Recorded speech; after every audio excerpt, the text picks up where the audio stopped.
Assalamualaikum warahmatullahi wabarakatuh. Selamat bertemu kembali di mata kuliah saya Sistem Operasi.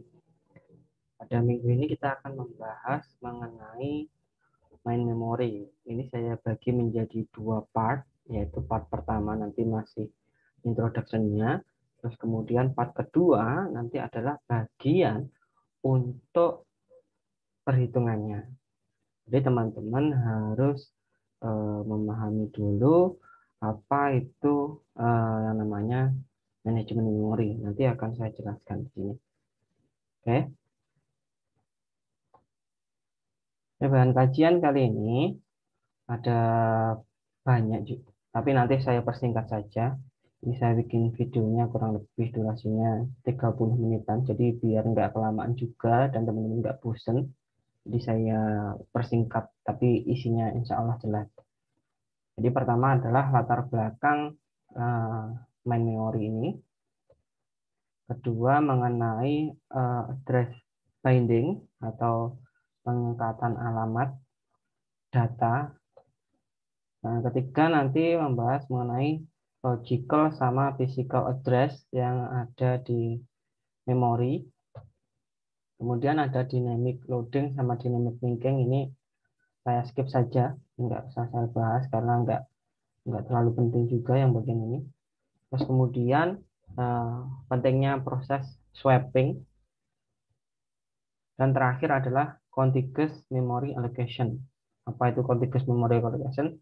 Nah, ini nanti ada perhitungannya juga, tetapi untuk yang part 1 ini saya kasih introduksinya saja, perhitungannya semuanya nanti di minggu depan.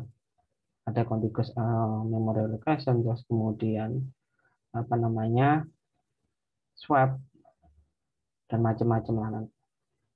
Oke, kita mulai saja dari latar belakang terlebih dahulu. Jadi sebuah program ya seperti yang kalian tahu biasanya kalau kalian ngoding itu terdiri dari variabel, data struktur, bisa berupa release,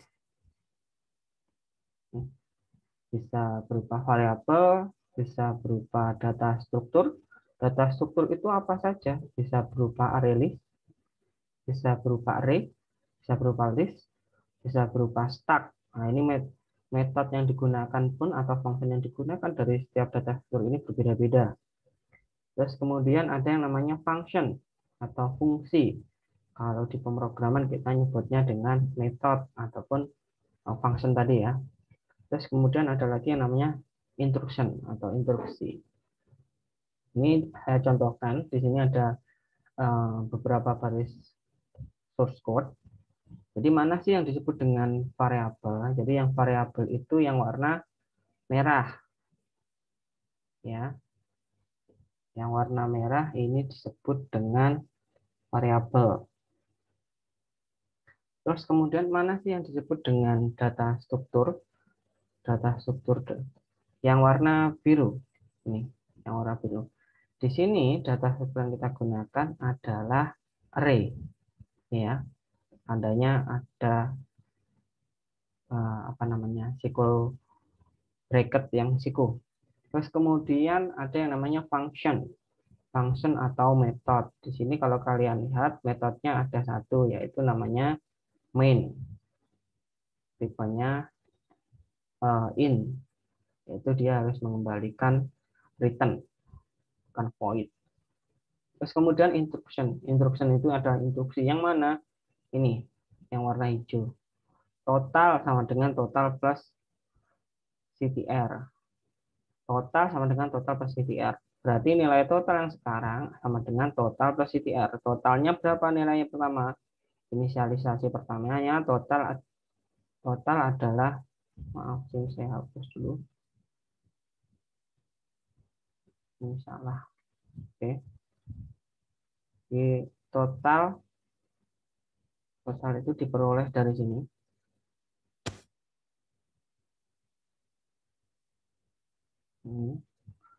Total sama dengan 0 ditambah dengan 1. Sehingga di sini nilai totalnya adalah 1. Kemudian print hasil. satu. Nah, kita tidak akan membahas mengenai runtutan dari program ini, tetapi kita akan membahas bagaimana sih komputer ini menyimpan baris program ini, kemudian dikompil menjadi byte, terus kemudian disimpan di main memory untuk diproses oleh CPU. Kenapa kok harus disimpan di memori ini? Nah, ini pertanyaannya nanti. Jadi kita lanjutkan dulu. Jadi latar belakang apa sih yang harus dilakukan agar sebuah program ini dapat dieksekusi oleh CPU. Jadi program harus dipindahkan dari disk ke memori sebelum dieksekusi. Ingat, CPU itu mengambil perintah dari memori, bukan dari disk. Ingat, lihat di sini. Terus program menunggu di input Q sebelum dibawa ke memori. Kalau kalian ingat di slide sebelumnya ada beberapa macam state, 5 macam state. Ada ready, Q, terus kemudian apa namanya finish dan yang lain-lainnya itu yang ada di state memori yang akan diproses. Terus bagaimana detail langkahnya ini di memori? Jadi dari baris source code ini, maka dia akan dikompil menjadi yang namanya objek modul. Siapa yang melakukan compiler? Ya tergantung dari bahasa pemrogramannya. Kalau pakai Java yang ngompil ya Java environment-nya. Kalau pakai C++ ya pakai .NET-nya. Dia ubah menjadi objek modul. Dari objek modul ini dia akan dijadikan menjadi linkage editor. Linkage editor ini akan dimuat di main memory. Jadi gambar yang sebelah ini adalah main memory. Main memory. Nah, misalnya nggak kelihatan. Main memory ya. Jadi setelah dikompil menjadi objek modul, dari objek modul nanti di load ke main memory. Nah, kalau kalian ingat lagi, di main memory itu tidak hanya mengerjakan proses saja, melainkan di situ sudah dipesan beberapa byte untuk sistem operasinya sendiri. Makanya di sini ada OS.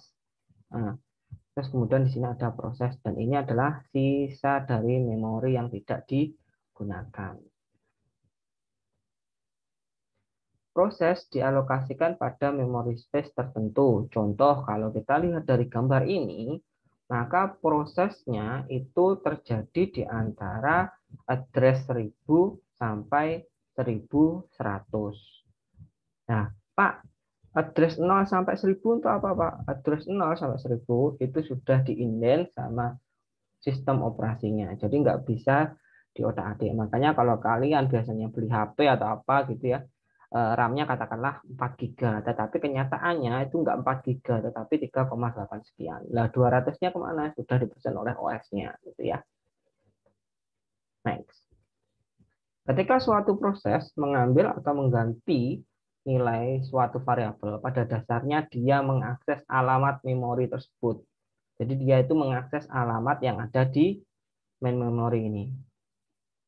Contoh tadi kan prosesnya itu antara alamat 1000 sampai 1100. Nah, dari proses ini dia tadi kan dikompil menjadi objek modul terus kemudian di load di main memory. Dia dialamati. Berapa alamatnya? 1010. 1010. Kenapa kok tidak 700? Ingat 700 0 sampai 1000 itu punyanya OS. Yang free itu adalah 1000 sampai sekian, sampai limit yang batas ini.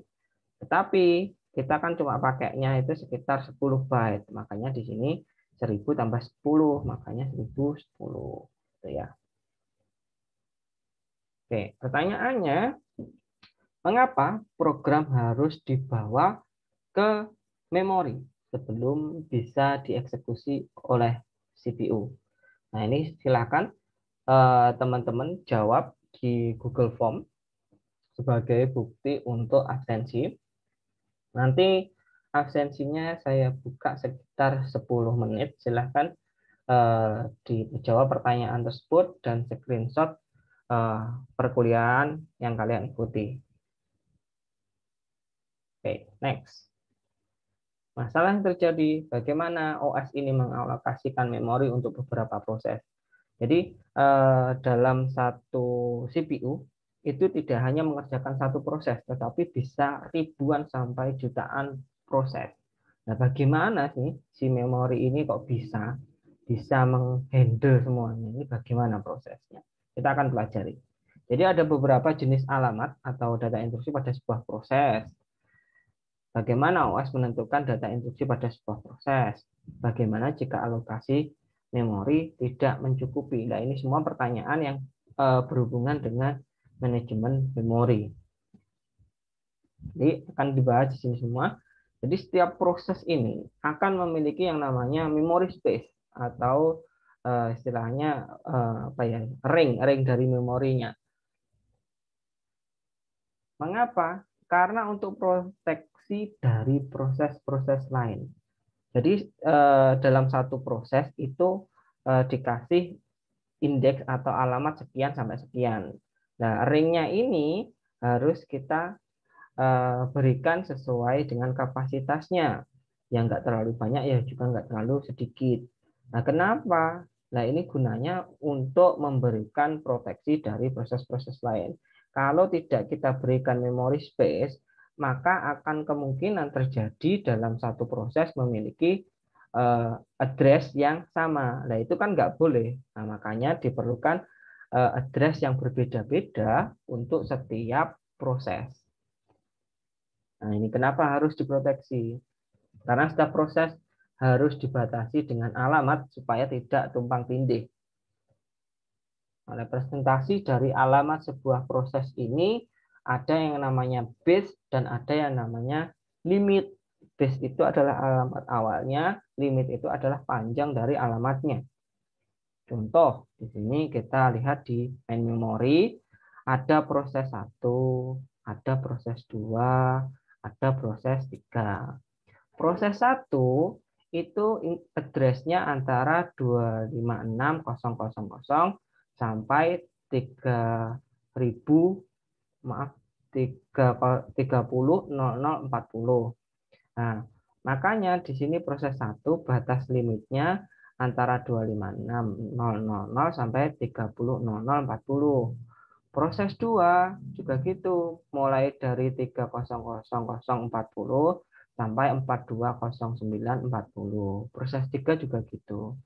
Jadi setiap proses harus kita batasi memory space-nya supaya proses-proses tersebut tidak tumpang tindih. Kalau tumpang tindih bagaimana? Ya nggak bisa diproses. Nanti ada istilahnya ada swapping lah. Nanti akan saya bahas juga di sini swapping. Terus kemudian bagaimana mengalokasikan memori kalau memori ini sudah penuh. Katakanlah di sini 1000, ini maaf 1024.0000 ini katakanlah dalam ukuran KB. Berarti ini sekitar satu berapa? 10 mega. 10 mega. 10 mega. Nah, ini nanti kita akan menghitung bagaimana sih alokasi dari setiap memori yang akan diproses. Oke, saya hapus dulu. Jadi 290 yang ada di sini itu diperoleh dari mana? 290 ini. 290 diperoleh dari limit dikurangi base proses ke N. Berarti proses 2 ini memiliki limit antara 420940 dikurangi base proses ke N, yaitu 300040. Dia mendapatkan 12.0900. Jadi limitnya batas proses 2 itu antara 300040 sampai 12.0900. Jadi nanti di antara sini ya. Untuk proses 2 itu alamatnya. Oke, bagaimana proteksi tersebut dilakukan? Jadi untuk melakukan proteksi ini si OS Sistem operasi menerapkan hal sebagai berikut. Proses yang dieksekusi CPU meminta akses ke memori pada alamat tertentu. Jadi dia request ke memori untuk alamat tertentu. Kemudian dari situ ada yang namanya MMU. Nah, MMU ini gunanya untuk mengecek memori dan mengalokasikan address-nya. Jadi izinkan jika alamat yang diakses, jika alamat tersebut lebih besar daripada base dan kurang dari limit.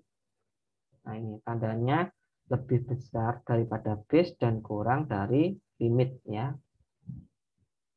Jadi nanti letaknya di antara base sampai limit. Nah, di sini ada yang namanya address binding. Jadi address binding ini pengikatan alamat. Jadi kan sebelumnya dari suatu proses ini dia tidak bisa langsung ke main memory.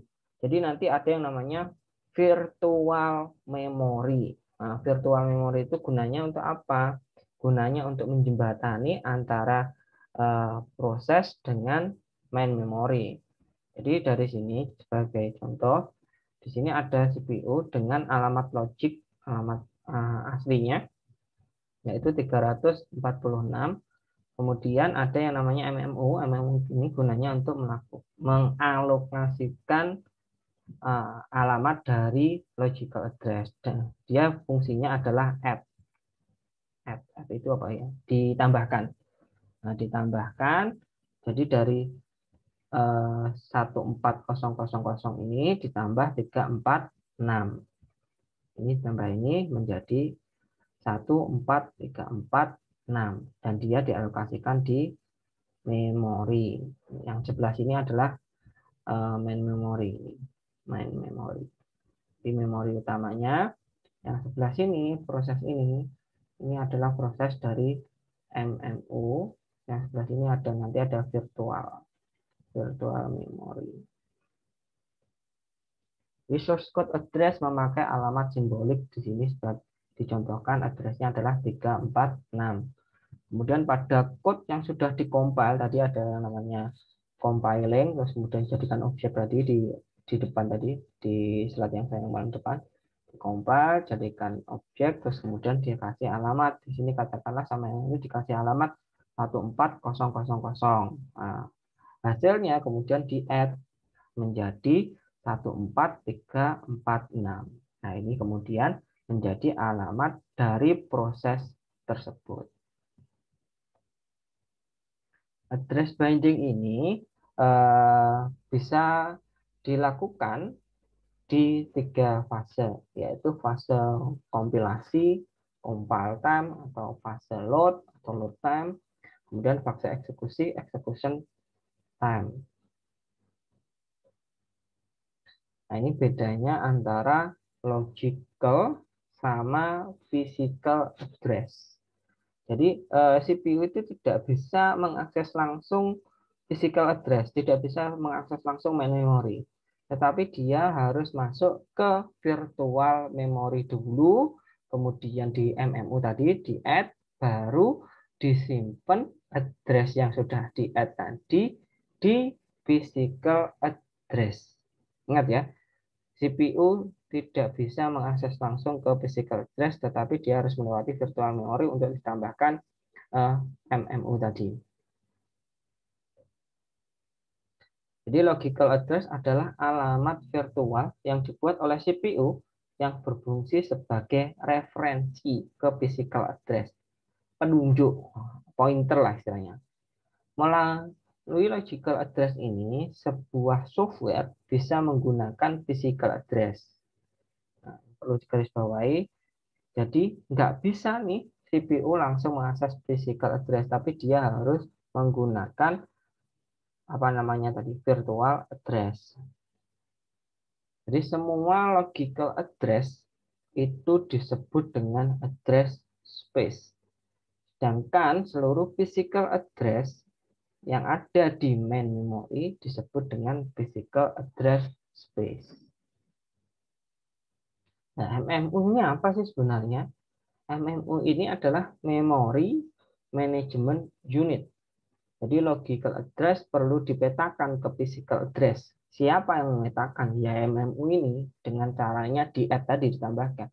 Untuk melakukan pemetaan pada saat runtime. Jadi butuh hardware yang namanya MMU. Terdapat beberapa metode pemetaan alamat memori. Salah satu metode yang paling sederhana disebut relocation register. Jadi relocation register itu adalah yang penambahan tadi. Ini saya jelaskan lagi. Jadi penambahan apa namanya relocation register ini bagaimana sih? Jadi tadi sudah dicontohkan dia memiliki CPU mau mengakses ke memori utama ke sini, dia memiliki address 346. Kemudian sama MMO dia diberikan address yaitu 140000. Kemudian di add. Nah, setelah di add menjadi 14346 yang akan disimpan di alamat memori physical address di memori utamanya. Jadi di sini rumusnya physical address sama dengan logical address ditambah relocation register. Logical address-nya berapa di situ kalau dicontohkan? 346. Relocation registernya berapa di situ? 14000.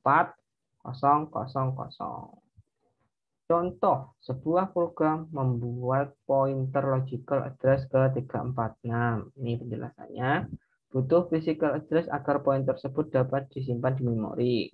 MMU memetakan logical address 346 ke physical address, sehingga hasilnya adalah 14346 yang akan disimpan di physical memory. Nah ini ya. Berikutnya pertanyaannya, carilah nanti di tugas ada 3 pertanyaan. Pertanyaan pertama ada di sini. Kalau kalian tidak memperhatikan video ini, mungkin akan ke-skip pertanyaan nomor 1 itu ada di mana. Jadi perhatikan video ini dari awal supaya kalian tahu nih nanti pertanyaan apa saja, absennya bagaimana. Carilah apa kelemahan dari relocation register ini. Silakan dijawab di tugas untuk soal nomor 1 ya nanti. Next. Lalu bagaimana sih kalau misalnya dalam memori tersebut sudah tidak bisa memenuhi? Contohnya bagaimana? Contohnya itu seperti ini. Mana ya? Saya contohkan. Oh, gini aja. Bentar, maaf.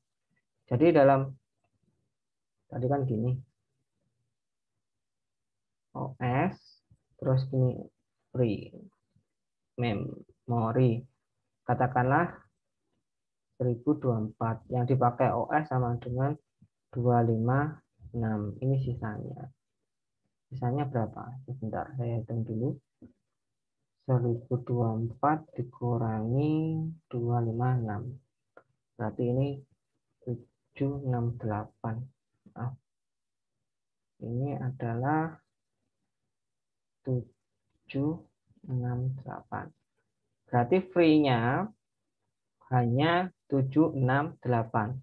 Kalau ada beberapa proses, terus kemudian alokasi memorinya sampai 800. Nah ini bagaimana? Bisa nggak ini memorinya memproses? Karena kan ini sudah berlebih di antara free memorinya. Apakah bisa? Bisa. Yaitu menggunakan yang namanya swapping. Jadi swapping itu apa? Swapping itu adalah sebuah proses yang dapat menukar proses kemana? Ke backing store. Di sini saya tuliskan backing store itu kalau kalian tidak ngerti adalah disk, hard disk kalian ini. Jadi dari memori itu di swap ke disk, kemudian dikembalikan lagi ke memori untuk proses eksekusi. Proses untuk mengembalikan ini ada yang namanya roll out sama roll in. Jadi swapping menggunakan algoritma priority based scheduling. Nah, ini ada kan? Kemarin sudah saya ajarkan yang namanya CPU scheduling, di mana dari 4 algoritma itu ada yang namanya priority based scheduling, yaitu berdasarkan prioritas. Jadi proses dengan prioritas yang tinggi itu diproses terlebih dahulu. Sedangkan proses dengan prioritas yang rendah itu diproses belakangan. Contoh dari swap memori ini ada di Linux. Nah, ini contoh dari skema swapping. Jadi ini yang warna grey, ini adalah free memorinya. Kalau misalnya alokasi memorinya nggak memenuhi, tadi ada 768K, terus kemudian ada proses sampai 800K, maka dia akan dipindah dulu. Dipindah dari memori ke disk. Yang namanya disebut dengan swap out. Kita kasih namanya P1, proses 1. Terus kemudian dia dikasih priority yang rendah. Sementara di disk yang sudah ada proses dengan priority tinggi yaitu P2. P2 maka akan dibawa ke memori yang disebut dengan proses swap in. Jadi ada yang namanya swap in, swap out, roll in ataupun roll out gitu ya. Untuk melihat pengguna swap di Ubuntu, kalian bisa melihat menggunakan resource allocator. Di sini bagian resource. Kalian bisa melihat di sini bagian swap history. Nah, saya tak minum dulu.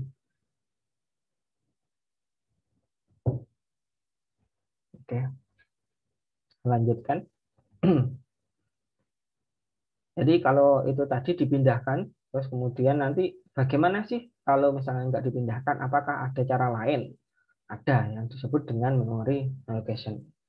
Nah ini loh, contoh memory allocation adalah pengalokasian memori. Memori adalah sumber daya terbatas. Memori harus dialokasikan untuk dua komponen. Yang pertama sistem operasi dan proses user. Sistem operasi sudah fix, ini nggak bisa diapa-apain, tinggal free-nya yang bisa diapa-apain. Contoh di sini free-nya adalah 100 M.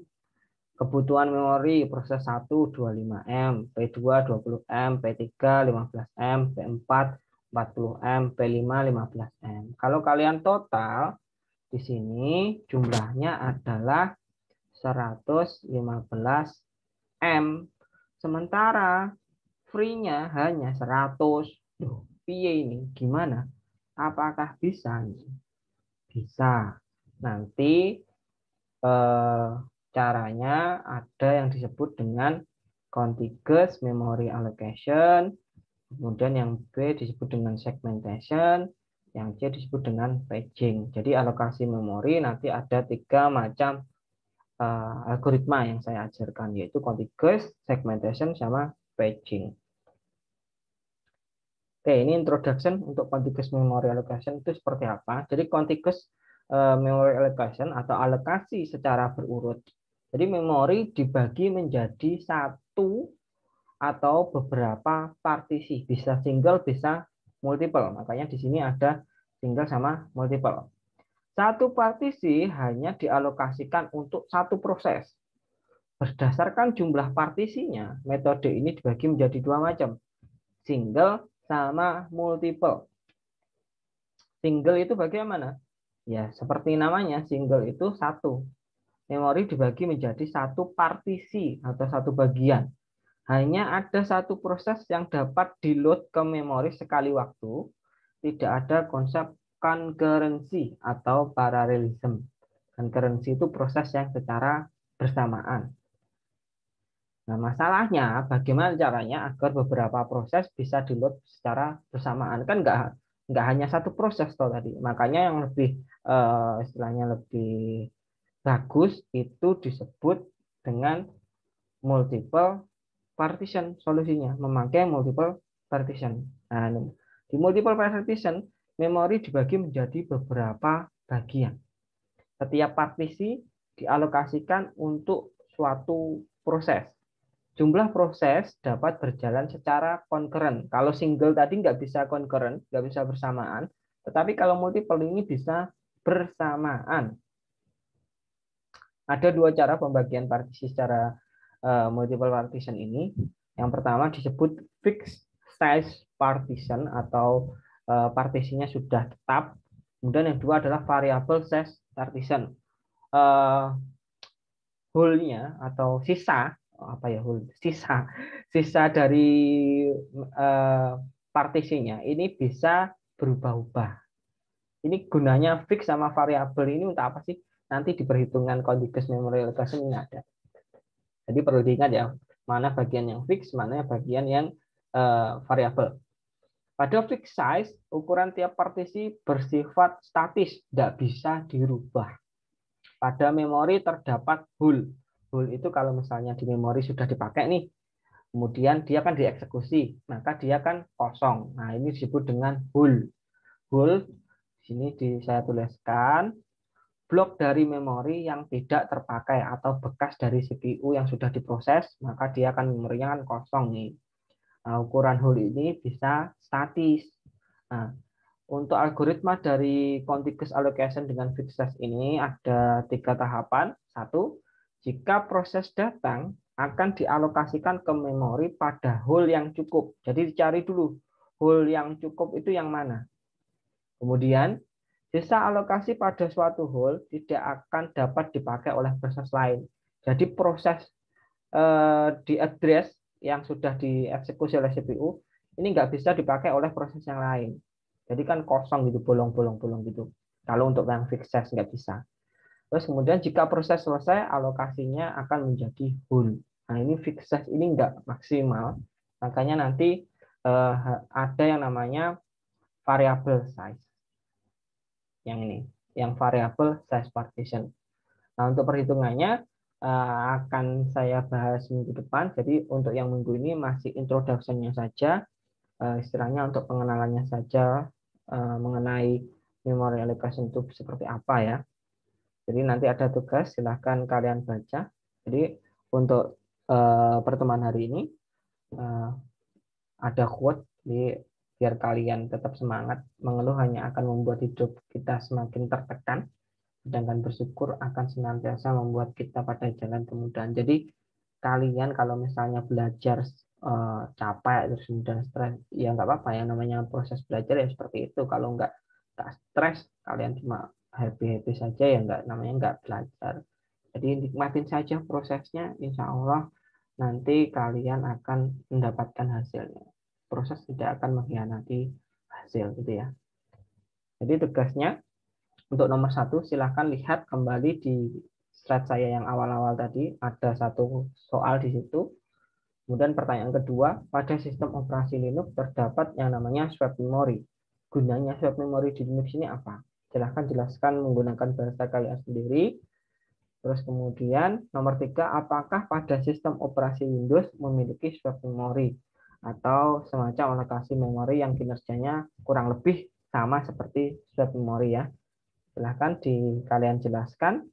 Kemudian si submit di Edmodo, deadline-nya kurang lebih seminggu, mulai dari jam 3 nanti sampai hari Kamis jam 15.00. Oke ya, mungkin itu saja presentasi saya mengenai memory allocation di bagian part 1 ini. Kurang lebihnya kalau nggak jelas silahkan kalian tinggalkan di kolom komentar di YouTube-nya ataupun bisa melalui kolom chat di Edmodo. Oke, sekian saya akhiri perkuliahan hari ini. Terima kasih atas perhatiannya. Wassalamualaikum warahmatullahi wabarakatuh. Oh ya, maaf ada satu lagi. Part minggu 2. Jadi part minggu 2 ini akan saya jelaskan mengenai perhitungan, yaitu contiguous allocation, segmentation, paging. Kemudian saya tambahin satu lagi nih, fragmentasi. Dan akan saya buatkan video perhitungannya biar lebih mudah ya. Oke, terima kasih.